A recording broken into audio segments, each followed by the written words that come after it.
لا نبي بعده.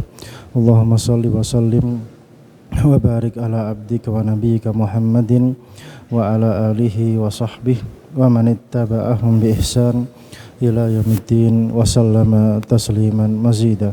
نسأل الله عز وجل أن يوفقنا لما يحبه ويرضاه وأن يعيننا على طاعته واجتناب نواهيه وأن يجنبنا الفتن ما ظهر منها وما بطن وأن يجعلنا الله ممن يستمعون القول ويتبعون أحسنه وأن يعلمنا ما ينفعنا ويزيدنا علما.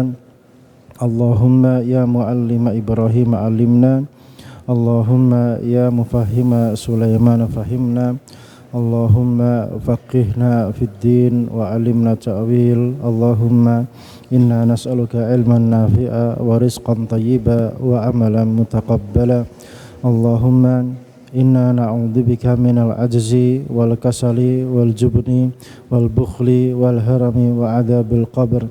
اللهم آت نفوسنا تقواها وزكها أنت خير من زكاها أنت وليها ومولاها. اللهم إنا نعوذ بك من علم لا ينفع ومن قلب لا يخشع ومن نفس لا تشبع ومن دعوة لا يستجاب لها. Baik, kita lanjutkan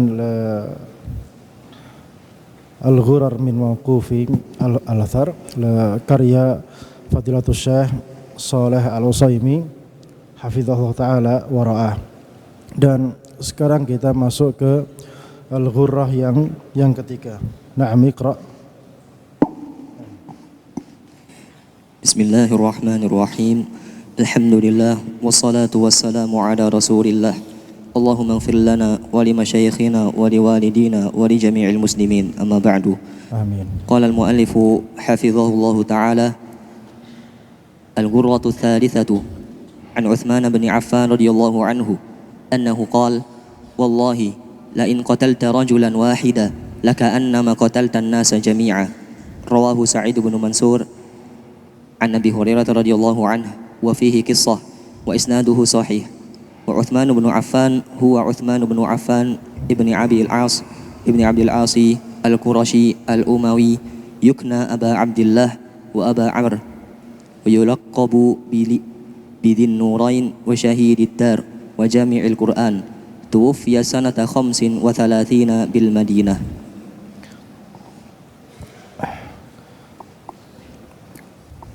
Al-Musannif hafizahullah ta'ala menyebutkan Al-Ghurrah yang ketiga, yaitu kata-kata mutiara dari para sahabat yang ketiga, yaitu yang diriwayatkan oleh Sa'id bin Mansur rahimahullah ta'ala dari sahabat yang mulia Al-Khalifah Ar-Rashid yang ketiga Uthman ibn Affan radhiyallahu ta'ala anhu, annahu qala, bahwasanya beliau berkata, wallahi, demi Allah, la in qatalta rajulan wahidan, seandainya kamu membunuh satu orang saja, laka'annama, maka seakan-akan qataltan nasa jami'a, kamu telah membunuh semua manusia. Ini riwayatnya dari Sa'id bin Mansur musnadan, ya, bersanad an Abi Hurairah radhiyallahu taala anhu.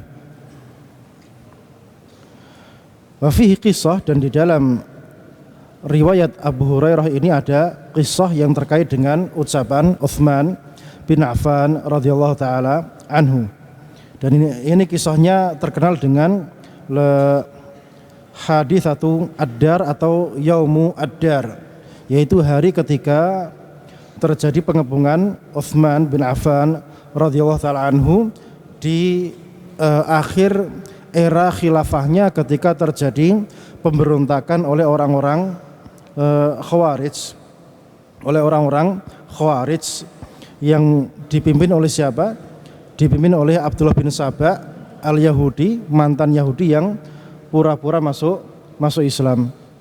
Yang ternyata Abdullah bin Saba ini juga merupakan bapak sekte dari dua firqah sesat besar, yaitu firqah Syiah dan Khawarij, ya, firqah Syiah dan Khawarij. Jadi bapaknya satu ya.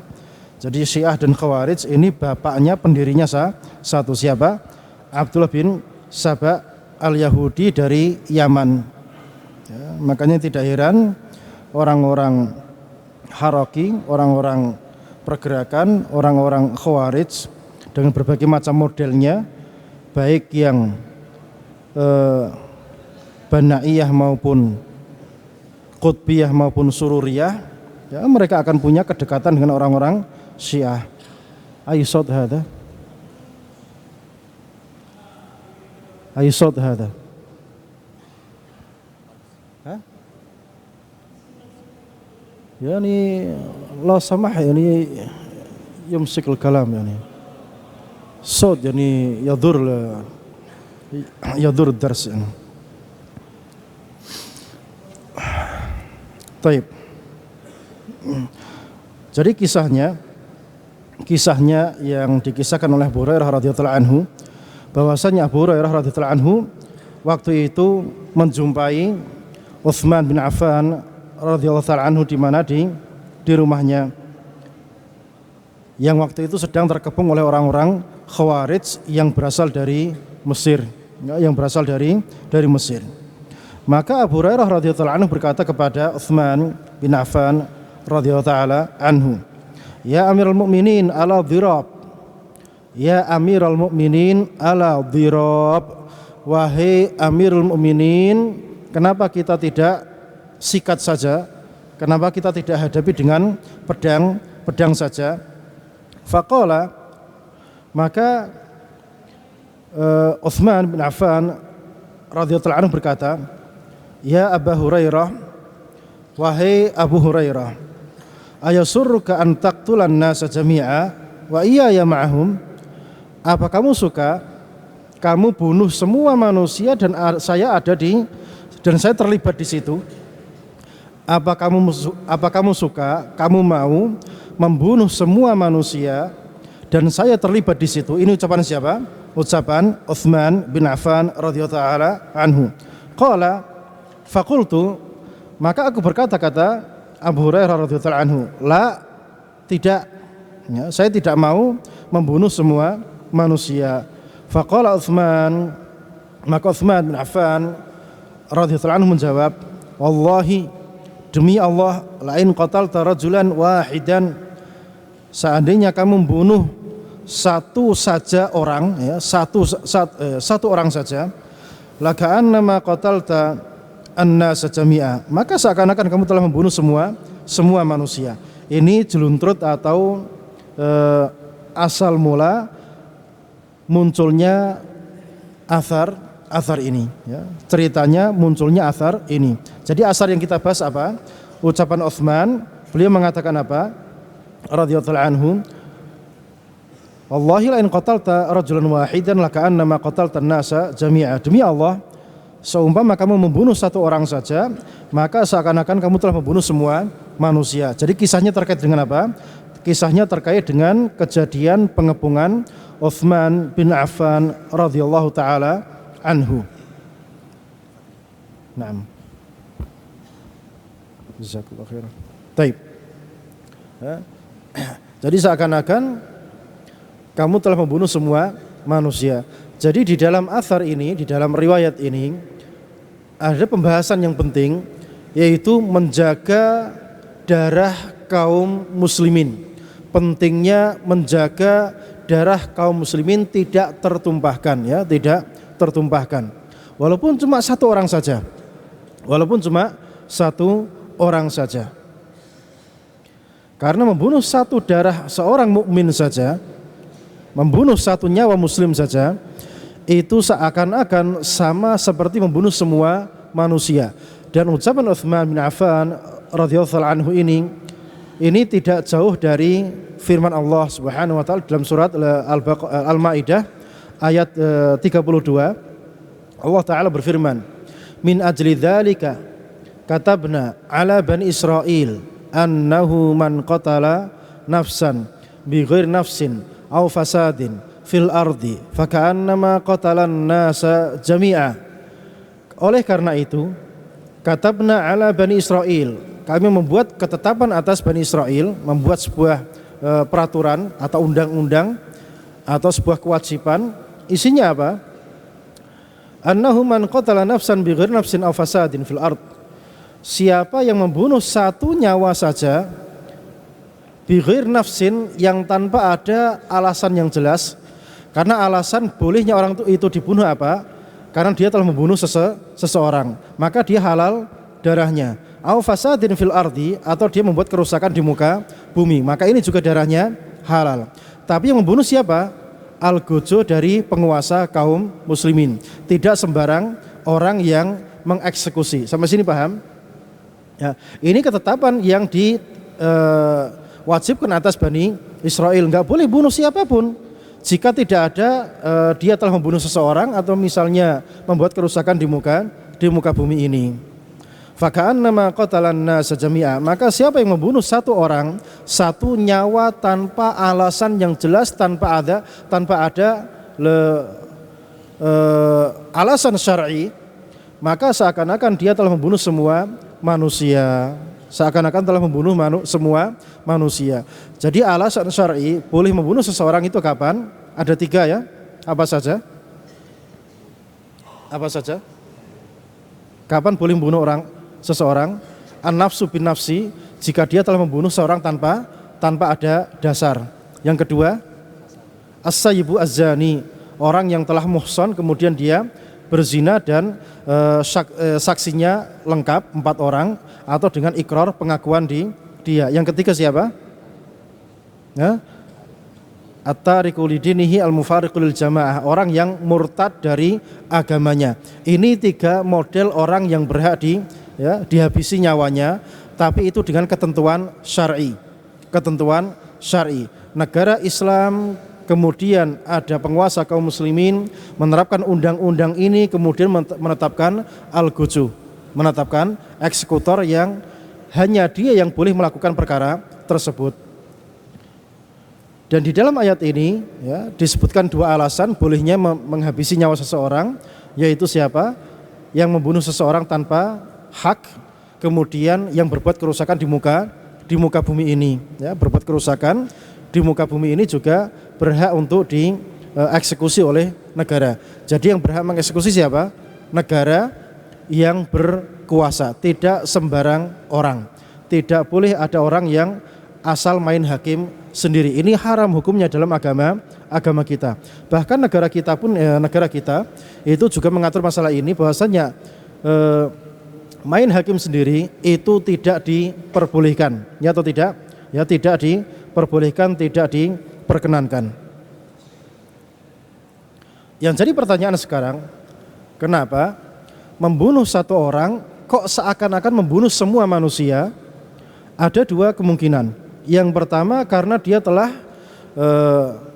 merusak kewibawaan nyawa seorang muslim.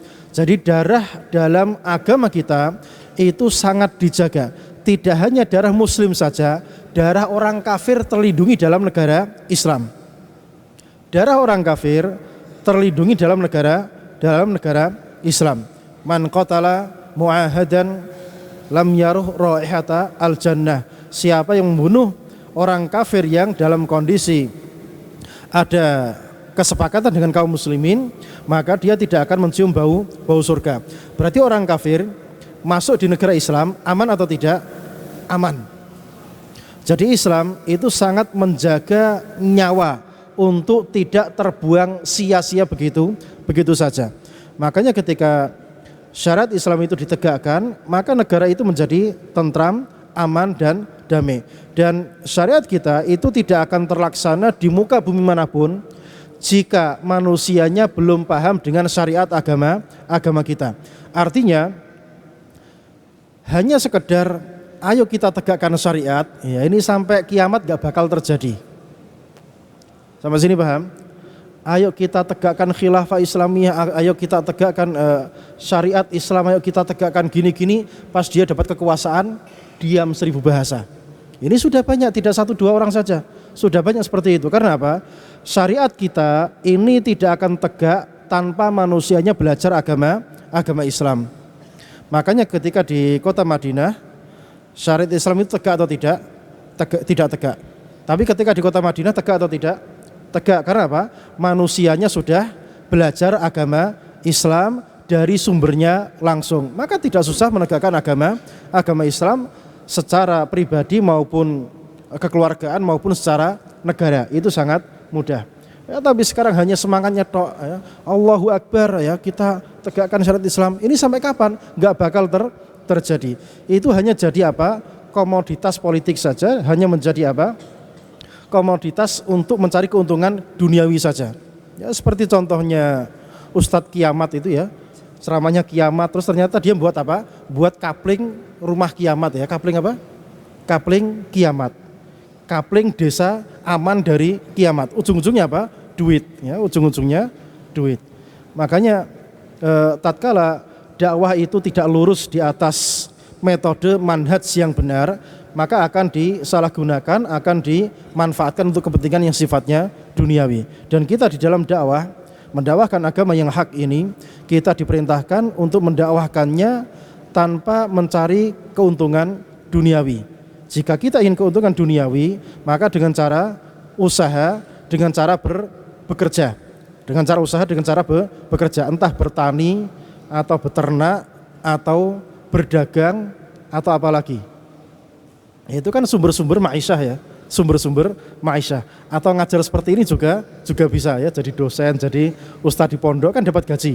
Halal atau tidak? Khilaf, ya. Ngajar agama Islam, apakah berhak ngambil gaji atau tidak?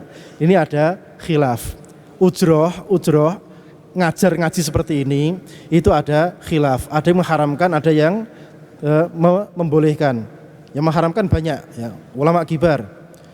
Dan yang sepakat diperbolehkan itu dibuat ju'alah. Ju'alah itu apa? Sayembara. Ju'alah atas dia mengajar, ini diperbolehkan. Tapi ujroh, wis paham bedanya ujroh sama ju'alah atau tidak? Kapan-kapan kita bahas insyaallah. Ya. Jadi intinya ujroh itu diperselisihkan. Ujroh ngajar, gaji ngajar itu diperselisihkan. Tapi ju'alah atas ngajar itu disepakati boleh. Jelas sampai sini? Ya. Tapi kalau yang karyawan, marbot misalnya ngambil gaji halal atau tidak? Oh, ini nggak ada khilaf, ya, diperbolehkan, nggak ada masalah, ya. Atau misalnya apa lagi? Tukang rumput, tukang masak, ngambil gaji ada masalah atau tidak? Enggak ada khilaf, tapi ustadznya ngambil gaji ini ada khilaf. Ya. Kalau bisa mandiri khair, ya, khair, enggak ada masalah. Ya, itu keluar dari khilaf. Baik, kita lanjutkan. Itu yang pertama, karena membunuh satu orang itu dianggap membunuh semua manusia dikarenakan telah melanggar atau menghilangkan penjagaan terhadap nyawa. Jadi seakan-akan nyawa tidak ada harganya, ya. Gara-gara bunuh orang tanpa sebab itu apa? Seolah-olah nyawa menjadi tidak ada harganya. Makanya ketika negeri itu tidak menerapkan hukum ini, maka nyawa itu seakan-akan tidak ada nilainya, ya atau tidak? Ya. Ada orang mencuri, main hakim, sendiri nyawa hilang. Ada kakek tua diteriaki maling, kemudian dipukuli rame-rame kemudian mati. Seakan-akan nyawa tidak ada harganya. Jadi seolah-olah apa? Semua manusia ikut terbunuh karena nyawa sudah tidak ada nilainya. Kemudian juga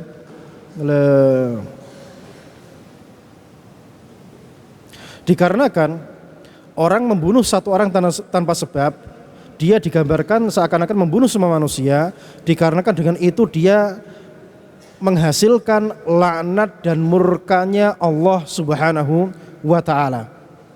Jadi dia berhak mendapatkan laknatnya Allah Subhanahu wa ta'ala, ya.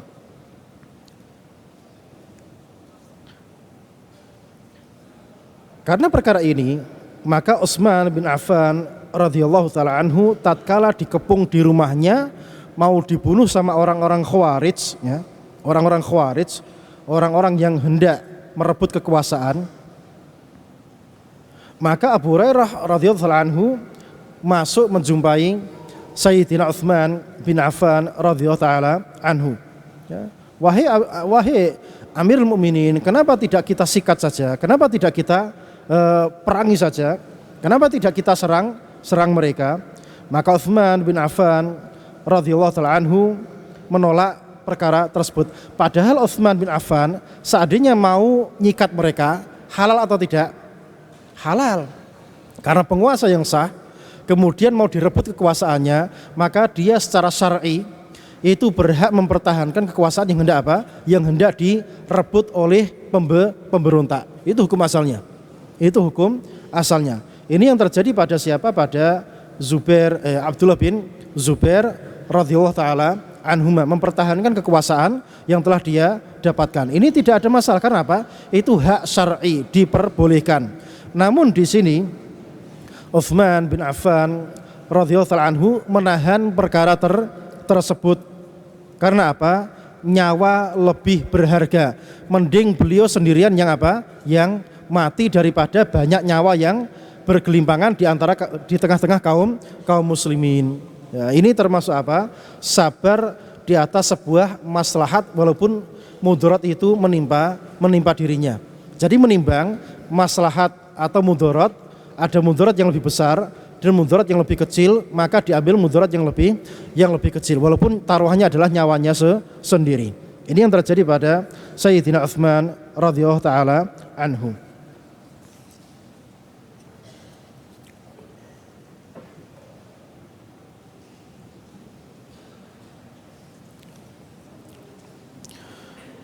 Dan Utsman bin Affan radhiyallahu anhu, nama beliau adalah Utsman bin Affan ibnu Abil As al-Qurashi al-Umawi.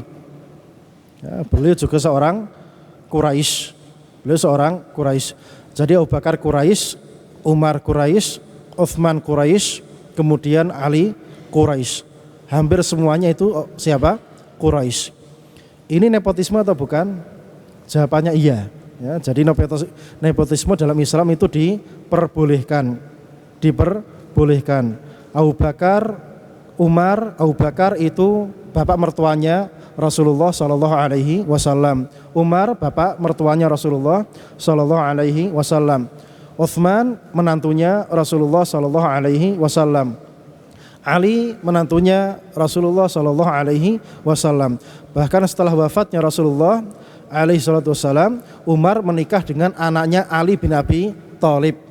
Ya, berarti masih masuk di dalam apa? Di dalam ahlu bait. Umar itu masih masuk di dalam ahlu bait. Taib. Yukna Aba Abdullah wa Aba Amrin. Jadi Utsman punya dua kunyah. Jadi satu orang punya dua kunyah itu la iskala fih. Enggak ada masalah, itu diperbolehkan. Ya, jadi antum punya gelar, punya kunyah Abu Abdurrahman. Di lain waktu antum dibilang sebagai Abu Sulaiman misalnya. Ada masalah? Tidak ada masalah, ya, tidak ada masalah. Ini diperbolehkan. Wa yulaqab bidzin nurain, dan laqabnya, gelarnya Dzun Nurain. Wa syahidid dar, dan yang mati syahid di rumah. Wa jami'il Qur'an, dan yang mengumpulkan Al-Qur'an. Digelari Dzun Nurain dikarenakan Utsman bin Affan radhiyallahu anhu menikah dua kali dengan putrinya baginda Rasulullah sallallahu alaihi wasallam. Yang pertama menikah dengan siapa? Dengan Ruqayyah. Kemudian setelah wafat pada peristiwa perang Badar, kemudian menikah lagi dengan siapa? Ummu Kulthum. Ya, Ummu Kulthum. Karena dua hal ini maka beliau mendapatkan gelar Dzun Nurain. Wa syahidud dar, dan mendapatkan gelar syahidud dar, yang mati syahid di rumah yang dikepung tersebut, ya, karena peristiwa pengepungan yang terjadi pada peristiwa ini sampai beliau dipenggal kepalanya, ya, dipenggal kepalanya. Beliau dipenggal dalam kondisi bersabar, tidak melawan sama sekali.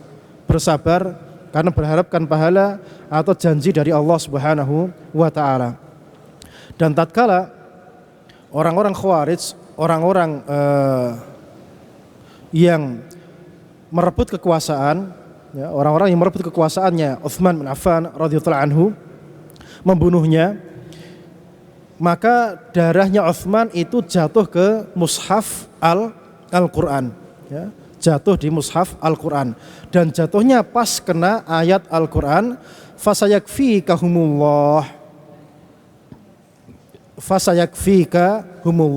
maka cukup Allah yang bakal membalas mereka. Sampai sini paham? Cukup Allah yang bakal membalas mereka. Artinya kita ini kan calon dai, ya. Antum calon dai, ya. Mau kecil, mau pendek, mau tinggi, mau badannya lebar, mau badannya sempit, ya. Semuanya calon dai. Di dunia dakwah itu jangan dikira seperti sekarang kita main bola di sini, tiap hari ketawa ketiwi gitu, bahagia. Enggak seperti itu. Di dunia sana, dunia dakwah sana, itu jegal menjegal itu lumrah.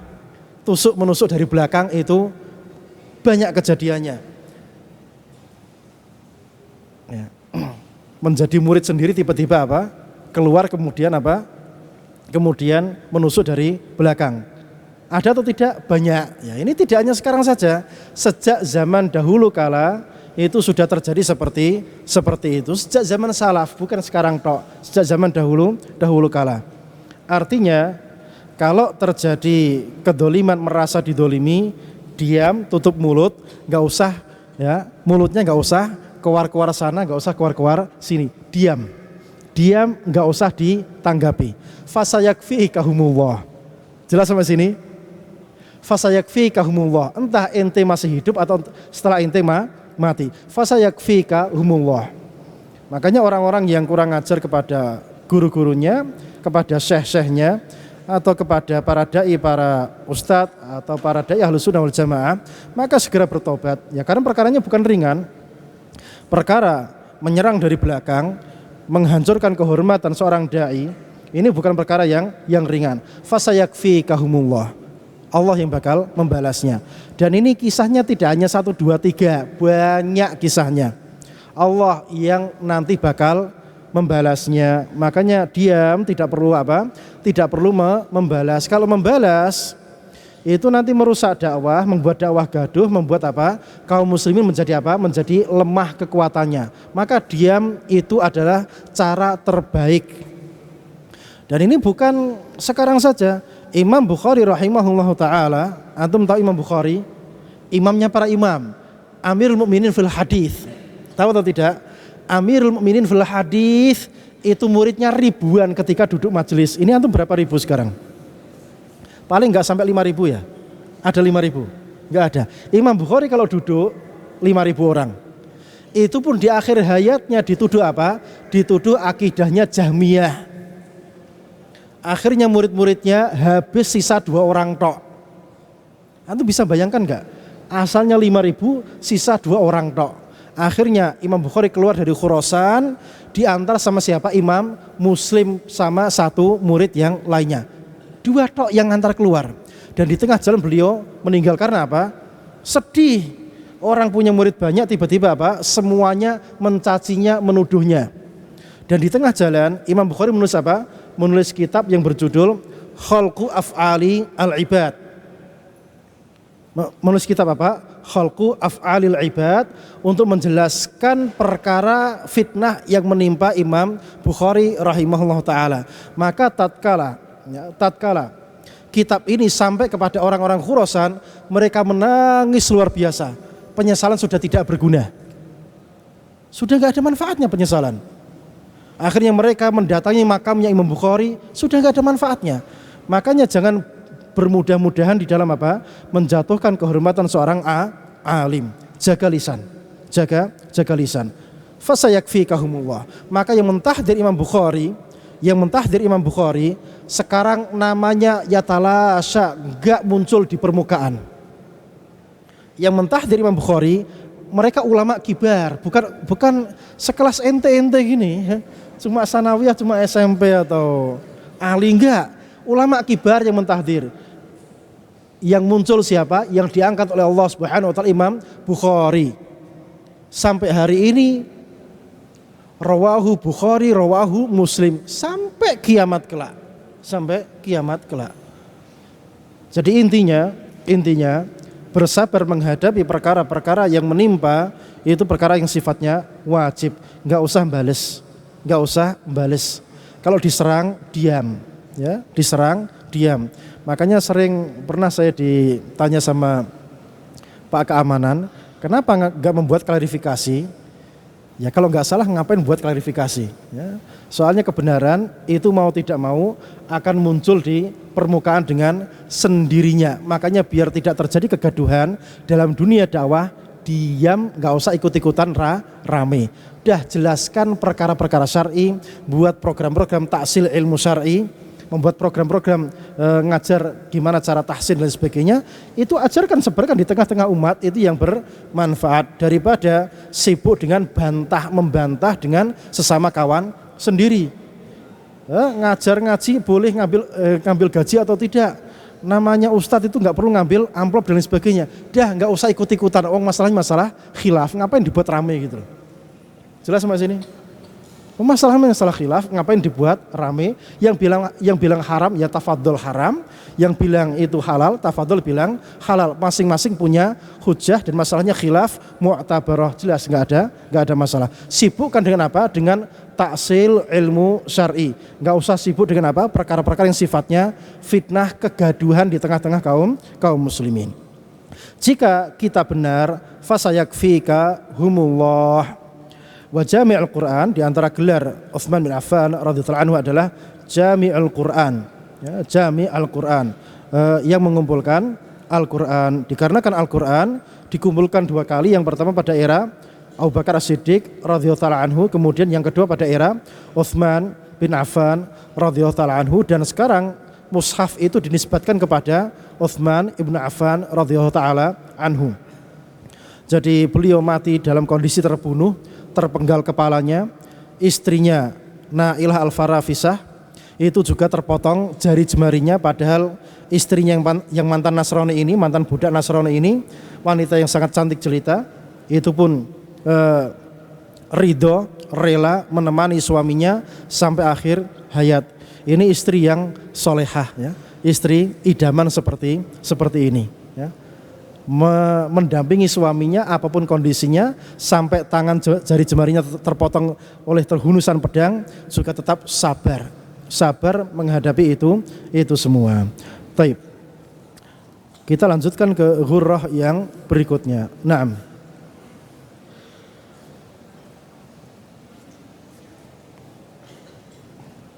قال المؤلف رحمه الله قال المؤلف حفظه الله تعالى الغرة الرابعة عن علي بن أبي طالب رضي الله عنه أنه قال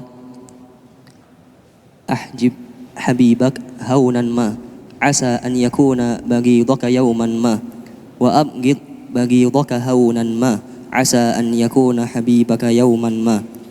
رواه البخاري في الأدب المفرد وله طرق عدة يصح بها عن علي رضي الله عنه وروي مرفوعا ولا يثبت. وعلي بن أبي طالب هو علي بن أبي طالب بن عبد المطلب القرشي الهاشمي يكنى أبا الحسن ويلقب بحيدرة وأبي تراب توفي سنة 40 بالكوفة. Taib. Al-ghurrah yang keempat, kata-kata mutiara yang keempat, yaitu dari sahabat yang mulia Ali bin Abi Thalib radhiyallahu taala anhu. Beliau berkata apa? Ahbib habibaka haunan ma, cintailah orang yang kamu cintai ala kadarnya saja. Asan yakuna baghidaka yauman ma, bisa jadi nanti dia suatu saat menjadi orang yang kamu benci. Wa baghidaka haunan ma, dan bencilah sekedarnya saja. Asan yakuna habibaka yauman ma, bisa jadi dia nanti akan kamu cintai pada suatu saat.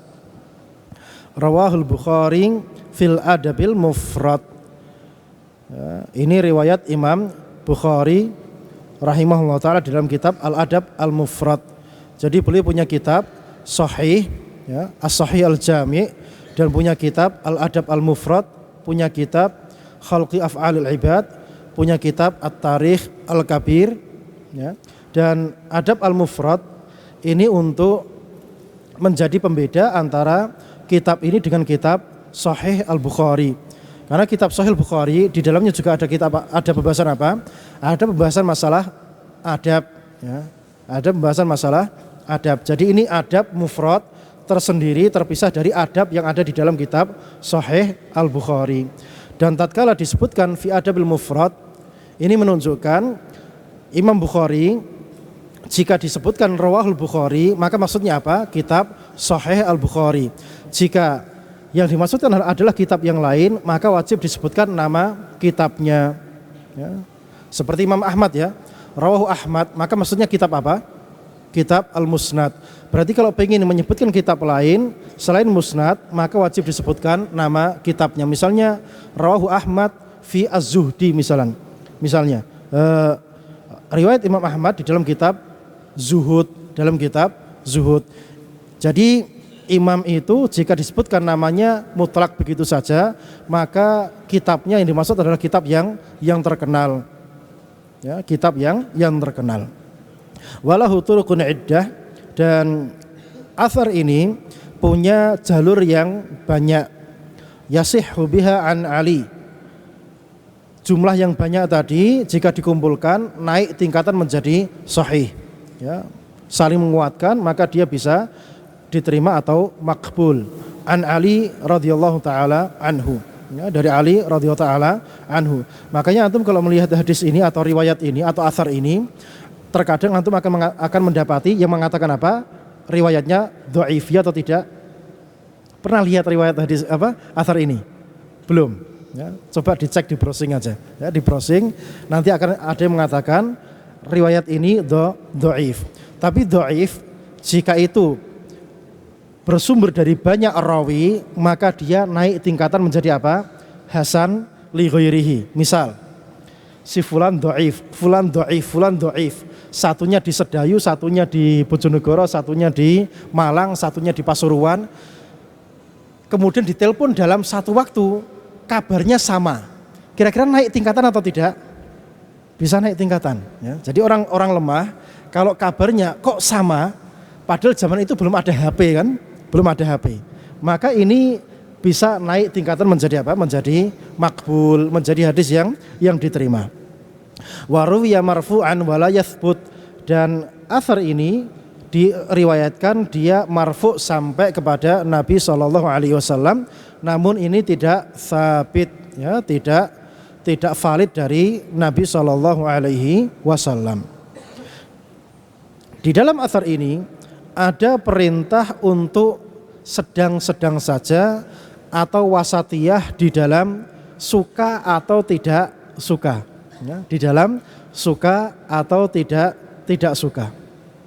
Jadi nggak boleh berlebihan di dalam menyukai atau membenci sesuatu.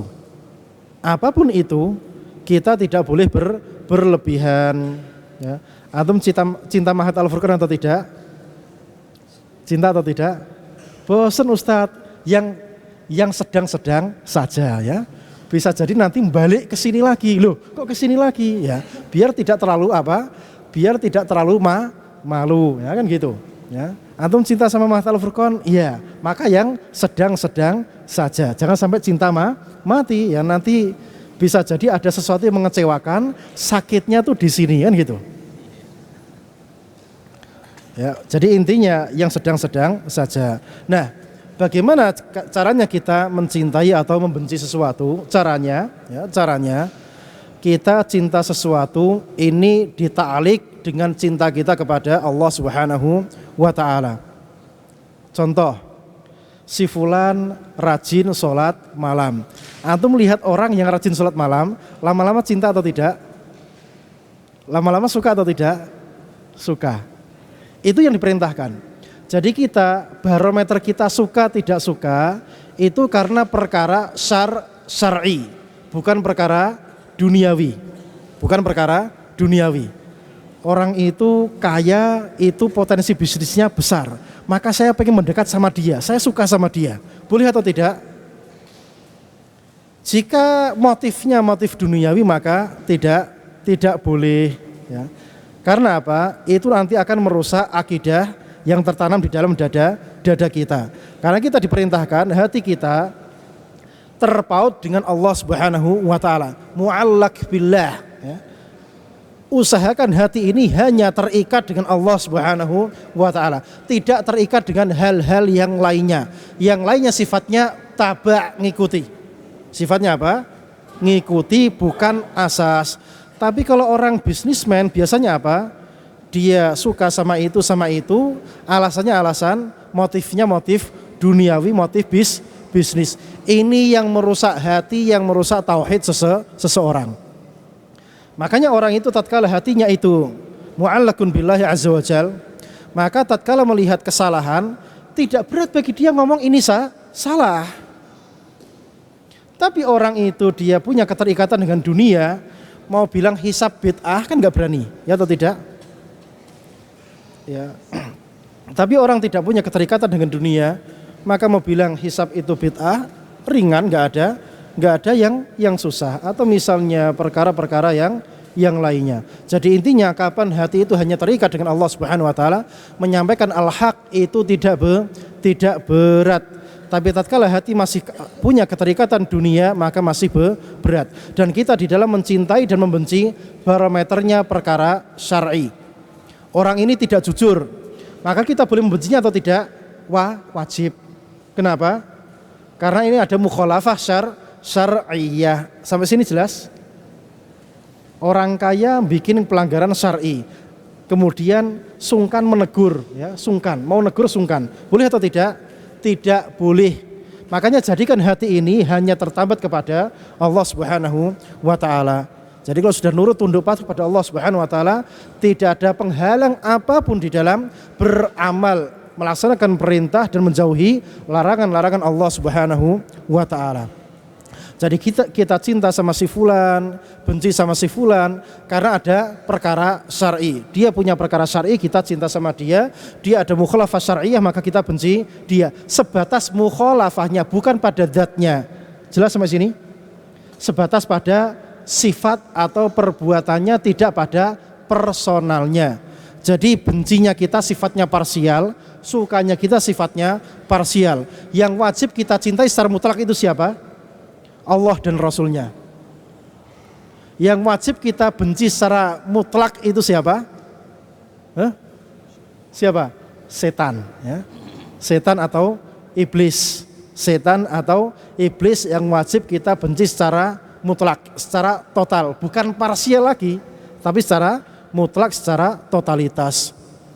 Adapun yang masih punya kesempatan bernafas, masih punya nafas untuk bisa hidup, maka kebencian kita itu sifatnya parsial, sebatas perintah syar'i, tidak pada personalnya. Makanya orang-orang kafir pada zaman Nabi ketika masuk Islam jadi saudara yang tercinta atau tidak? Iya jadi. Karena apa?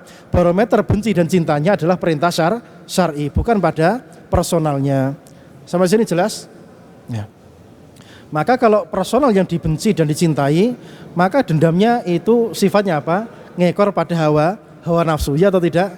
Hawa nafsu yang bermain. Nah, kita usahakan benci sukanya dikendalikan oleh apa? Perintah syar'i, bukan oleh hawa nafsu yang ada di dalam dada kita. Baik.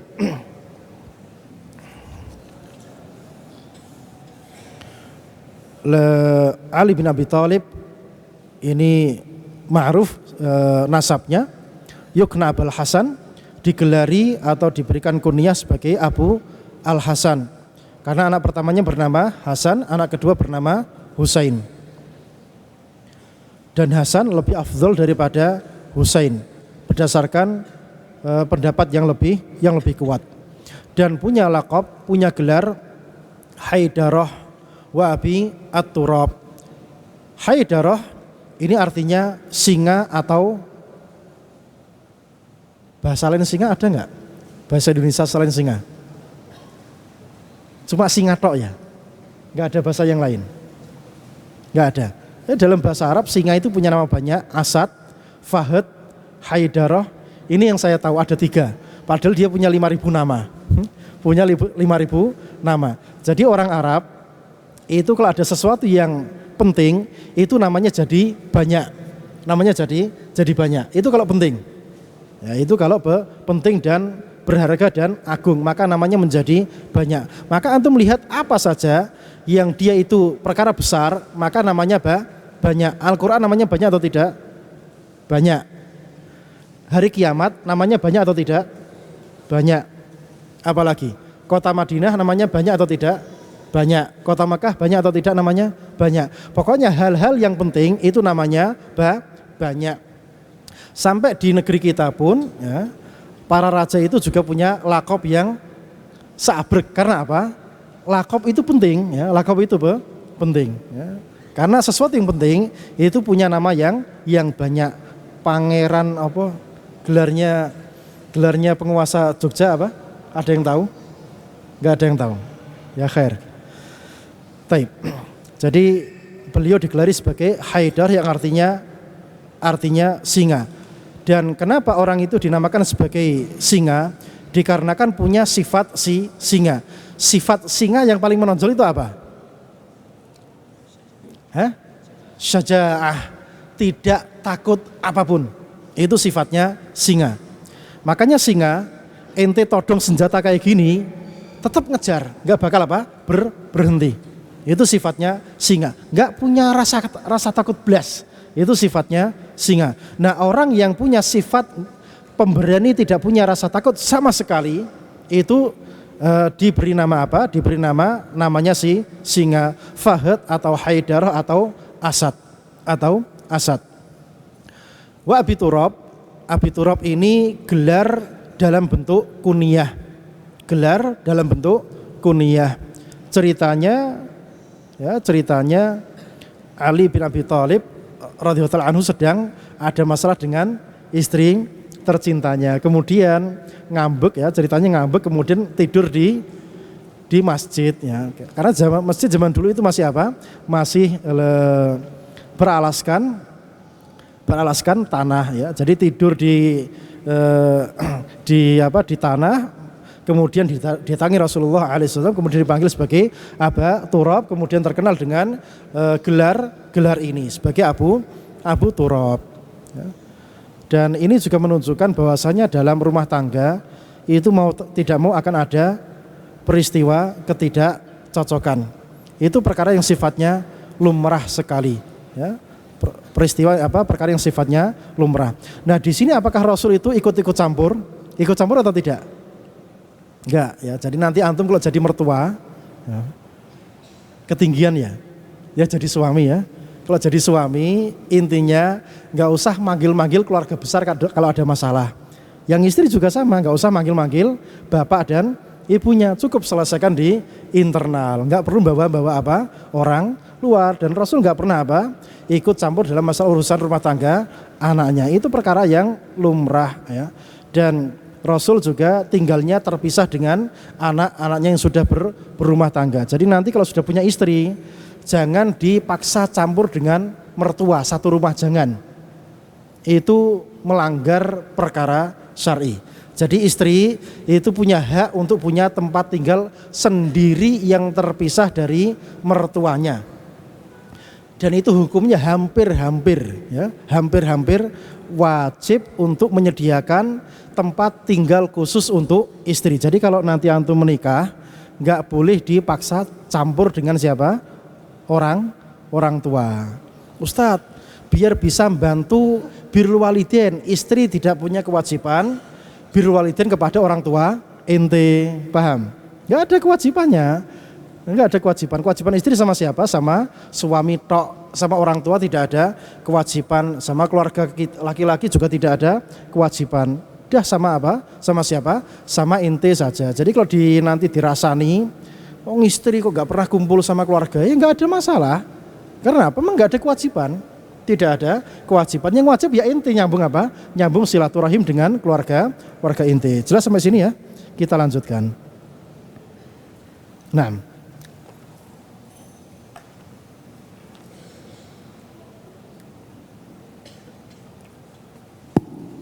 الغرة الخامسة قال المؤلف حفظه الله تعالى عن الزبير بن العوام رضي الله عنه أنه قال من استطاع منكم أن تكون له خبيئة من عمل صالح فليفعل رواه أحمد في الزهد وابن أبي شيبة وإسناده صحيح وروي مرفوعا ولا يثبت. وزبير بن العوام هو زبير بن العوام ابن خويلد القرشي الأسدي يكنى أبا عبد الله ويلقب بحواري رسول الله صلى الله عليه وسلم. توفي سنة 36 بوادي السباع من نواحي البصرة. Taib. Al-Ghurrah, kata-kata mutiara yang kelima dari sahabat radhiyallahu taala anhu, yang sekarang adalah sahabat yang kelima al-mubasysyirina bil jannah, yaitu Zubair ibn al-Awwam radhiyallahu taala anhu.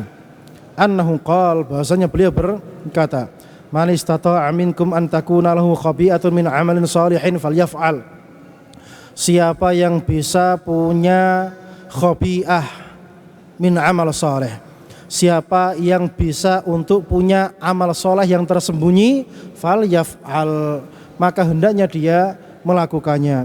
Jadi mengusahakan punya amal soleh yang tersembunyi, ini perkara syar'i, itu diperintahkan.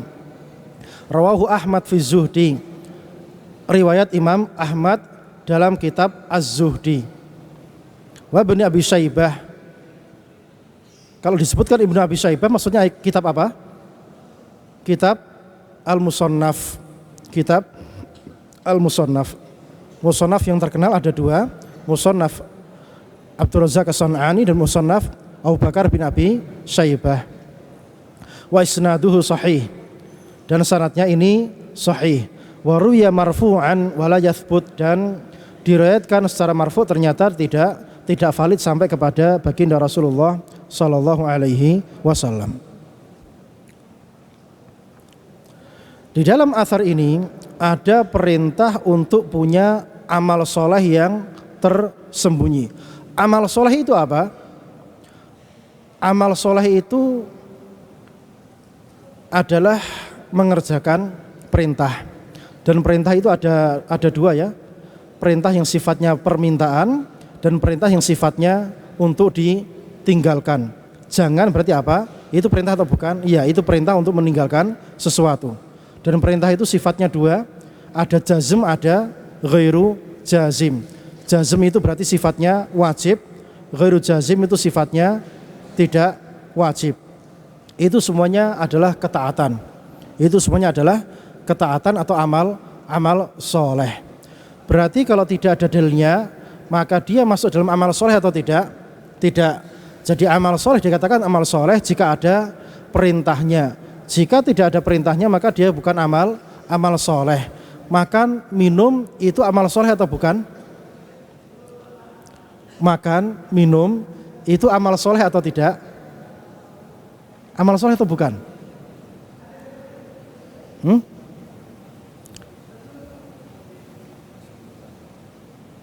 Amal soleh atau bukan? Jika mengikuti perintah syar'i maka menjadi amal soleh. Apa dalilnya? Kulu washrabu wala tusrifu. Jadi amal soleh atau tidak? Iya, jadi amal soleh. Pokoknya segala hal jika ada perintah syar'inya maka dia menjadi amal soleh. Ya, menjadi amal soleh. Taib. Dan khabi'ah itu yang disembunyikan dari pandangan manusia atau pendengaran manusia. Yang disembunyikan dari pandangan manusia atau pendengaran manusia. Dan kapan orang itu diperintahkan menyembunyikan amal solehnya? Jika amal soleh ini tidak diperintahkan untuk ditampakkan di tengah-tengah manusia. Misal, sholat berjamaah itu diperintahkan atau tidak? Iya, maka tidak boleh orang mengatakan saya pengen punya amal soleh yang tersembunyi, makanya saya tidak ikut apa? Tidak ikut sholat berjamaah. Ini tidak diperbolehkan. Kenapa? Karena ini ada perintah untuk dikerjakan berjamaah, sehingga wajib dipamerkan di hadapan manusia. Maka di sini wajib menjaga hati, ya, wajib menjaga hati. Baik itu yang sifatnya faridah maupun yang sifatnya nawafil. Faridah seperti adzan wajib nampak di hadapan manusia. Sholawat al-khams, sholat 5 waktu wajib di hadapan manusia. Kemudian yang sifatnya nafilah seperti apa? Menulis ilmu di majelis ilmu syar'i, ini sifatnya apa? Nafilah dan di hadapan manusia. Tidak bisa nanti antum nulisnya apa setelah pulang ya. Setelah pulang ya kira-kira nanti banyak penghalangnya. Mau nulis lihat rekamannya ternyata ngantuk baru 5 menit. Ya kalau sekarang mau ngantuk kan agak susah ya, karena keberkahan jamaah ini menguatkan orang untuk apa? Untuk tidak ngantuk. Tapi kalau sendirian maka kekuatan ngantuk auranya itu sangat kuat ya. Kemudian sedekah dari orang yang terpandang atau terkenal atau ditokohkan ya. Jadi tokoh atau misalnya Pak Presiden sedekah atau misalnya korban sapi berapa 10 atau berapa di hadapan manusia atau orang banyak, tujuannya apa? Biar dicontoh ya. Tapi kalau antum bukan orang terkenal ya cukup ya nggak usah dipamerkan ke siapa-siapa. Taib. Manfaatnya apa? Kita punya amal yang tersembunyi itu biar kita bisa melatih keikhlasan kepada Allah Subhanahu wa taala. Biar kita bisa melatih kejujuran kita di dalam beramal. Karena orang itu kalau beramal di hadapan manusia itu terkadang ada terbesit ambisi duniawi. Terbesit atau terbetik keinginan yang sifatnya duniawi. Tapi kalau menyendiri dengan Allah Subhanahu wa taala, maka akan kuat dawai al-ikhlas, hal-hal yang menguatkan keikhlasan kita. Kemudian menikmati khalwah dengan Allah Subhanahu wa taala. Karena menikmati menyendiri dengan Allah Subhanahu wa taala itu sebuah kenikmatan yang luar biasa. Kemudian di dalam menyembunyikan amal soleh tadi itu menguatkan jiwa kita untuk apa? Gampang mengerjakan amal soleh. Karena orang itu kalau bisa beramal di hadapan manusia itu gampang, tidak ada kesulitan. Tapi sendiri itu perkaranya yang sangat berat. Nah kalau sendiri bisa beramal soleh, maka akan mudah bagi dia melangkahkan kakinya di dalam mengerjakan amalan soleh yang lainnya. Kemudian di dalam menyembunyikan amal soleh tadi, itu bisa menguatkan khasyah kita, kekhusyuan kita kepada Allah Subhanahu wa ta'ala. Kemudian di dalam menyembunyikan amalan soleh tadi, itu ada fadilah melipat gandakan pahala, membesarkan pahala atau ajar seseorang. Kemudian di dalam menyembunyikan amalan soleh itu untuk menjaga diri kita dari keinginan syuhrah. Keinginan apa? Syuhrah, pengen terkenal, ya, pengen terkenal. Makanya kalau ibadah itu sifatnya tersembunyi kemudian dipamerkan, maka itu mau tidak mau ada unsur apa? Pengen terkenal, dan terkenal itu sebuah penyakit, ya, sebuah penyakit. Dan Zubair bin Awam radhiyallahu taala anhu ini digelari sebagai apa? Abdullah, dan laqabnya adalah Hawari Rasulullah sallallahu alaihi wasallam.